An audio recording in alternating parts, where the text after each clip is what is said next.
Hello welcome back to my channel. ഇന്ന് ഞാനിവിടെ വന്നിട്ടുള്ളത് നല്ല അടിപൊളി ഡെസേർട്ടിൻ്റെ റെസിപ്പിയുമായിട്ടാണ്. നല്ല ക്രീമിയും ക്രഞ്ചി ആയിട്ടുള്ളൊരു ഡെസേർട്ടിൻ്റെ റെസിപ്പിയാണിത്. നവാബി സമായാണ് നമ്മളിന്ന് ഉണ്ടാക്കുന്നത്. അപ്പോൾ എല്ലാവരും വീഡിയോ സ്കിപ്പ് ചെയ്യാതെ മുഴുവനായിട്ടും കാണണം. നമുക്ക് സിമ്പിളായിട്ട് ഉണ്ടാക്കാൻ പറ്റിയൊരു റെസിപ്പിയാണിത്. അതുപോലെ തന്നെ നല്ല ടേസ്റ്റിയാണ്. അപ്പോൾ ഈ ചാനൽ ഇതുവരെ സബ്സ്ക്രൈബ് ചെയ്യാത്തവരുണ്ടെങ്കിൽ പ്ലീസ് ഒന്ന് സബ്സ്ക്രൈബ് ചെയ്ത് സപ്പോർട്ട് ചെയ്യണം. അപ്പോൾ നമുക്ക് നേരെ വീഡിയോയിലോട്ട് പോവാം. അപ്പോൾ ഞാൻ ഇതിനു വേണ്ടി ഒരു പാൻ ചൂടാക്കിയിട്ട് അതിലേക്ക് 3 ടേബിൾ സ്പൂൺ ബട്ടർ ചേർത്തൊന്ന് മെൽട്ടാക്കി എടുത്തിട്ടുണ്ട്. ഇനി ഇതിലേക്ക് അണ്ടിപ്പരിപ്പ് ചേർത്ത് കൊടുത്ത് ഒന്ന് റോസ്റ്റ് ചെയ്തെടുക്കാം. അപ്പോൾ നിങ്ങളുടെ കയ്യിൽ മുന്തിരി ഉണ്ടെങ്കിൽ അതും കൂടി ചേർത്ത് കൊടുക്കാം. അണ്ടിപ്പരിപ്പ് ഒന്ന് റോസ്റ്റ് ആയതിനു ശേഷം പിന്നെ നമുക്ക് ഇതിലേക്ക് വേണ്ടത് വെർമിസെല്ലിയാണ്, അത് സേമിയം. അപ്പോൾ ഞാനിവിടെ 200 ഗ്രാം സേമിയ എടുത്തിട്ടുണ്ട്. ഞാൻ റോസ്റ്റഡ് സേമിയാണ് എടുത്തത്. അപ്പോൾ റോസ്റ്റ് ചെയ്യാത്ത സേമിയ ആയാലും നീളമുള്ള സേമിയ ആയാലും കുഴപ്പമില്ല. നീളമുള്ള സേമിയ ആയാലും ചെറുതായിട്ടൊന്ന് പൊടിച്ചു കൊടുക്കുക. എന്നിട്ട് ഇതിലേക്ക് ചേർത്ത് കൊടുക്കാം. ഇതിലേക്ക് ചേർത്ത് കൊടുത്തിട്ട് നമുക്ക് നന്നായിട്ട് റോസ്റ്റ് ചെയ്തെടുക്കണം. ഇനി ഇതിലേക്ക് നമുക്ക് 1/2 കപ്പ് പഞ്ചസാര പൊടിച്ചത് കൂടി ചേർത്ത് കൊടുക്കാം.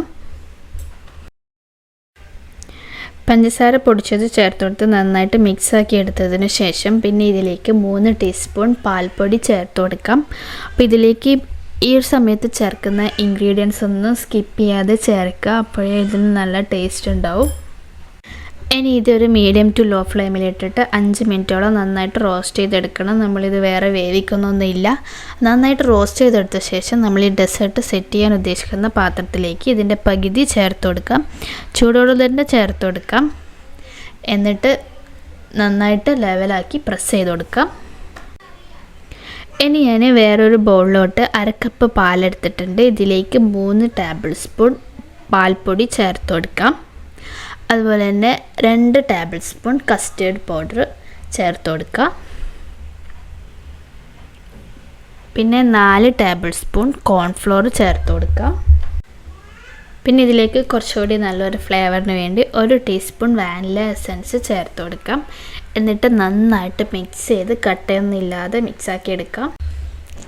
നന്നായിട്ട് മിക്സാക്കി എടുത്തതിന് ശേഷം അത് മാറ്റി വെച്ച് നമുക്ക് ഒരു പാൻ വെച്ച് ഒന്ന് ചൂടായി വരുമ്പോൾ അതിലേക്ക് 2 കപ്പ് പാൽ ചേർത്ത് നന്നായിട്ടൊന്ന് തിളപ്പിച്ചെടുക്കണം. അപ്പോൾ നമുക്കിത് തിളച്ച് വരുന്നൊരു വെയിറ്റ് ചെയ്യും. പാലൊന്ന് തിളച്ച് വരുന്ന സമയത്ത് ഇതിലേക്ക് മധുരത്തിന് ആവശ്യമായിട്ടുള്ള പഞ്ചസാര ചേർത്ത് കൊടുക്കുക. അപ്പോൾ ഞാനിവിടെ 1/2 കപ്പ് പഞ്ചസാര പൊടിച്ചതാണ് ചേർത്തത്. അത് നേരത്തെ പൊടിച്ചതിൻ്റെ ബാക്കി ഉള്ളതുകൊണ്ട് ചേർത്തതാണ്. പൊടിച്ചതന്നെ ചേർക്കണമെന്നില്ല.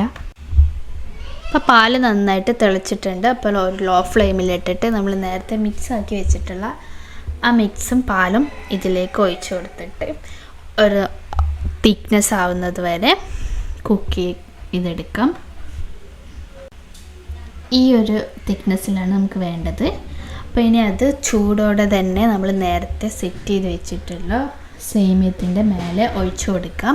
അപ്പോൾ ഇത് മുഴുവനായിട്ടും ഒഴിച്ചു കൊടുക്കുന്നുണ്ട്. അപ്പോൾ നിങ്ങൾക്ക് വേണമെങ്കിൽ ഇത് 2 ലെയറായിട്ട് ചെയ്തെടുക്കാം.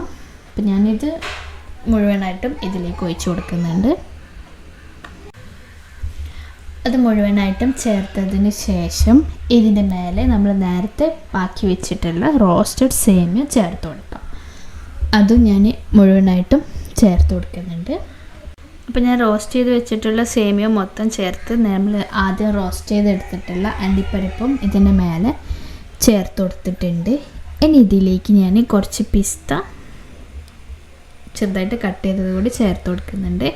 അപ്പോൾ അത് നിങ്ങളുടെ ഇഷ്ടത്തിനനുസരിച്ച് ചെയ്തെടുക്കാം. അപ്പോൾ ഇത് എത്ര പണിയുള്ളൂ. ഇനി ഇത് ഫ്രിഡ്ജിൽ വെച്ച് തണുപ്പിച്ചെടുത്താൽ നമുക്ക് കഴിക്കാൻ നല്ല ടേസ്റ്റാണ്.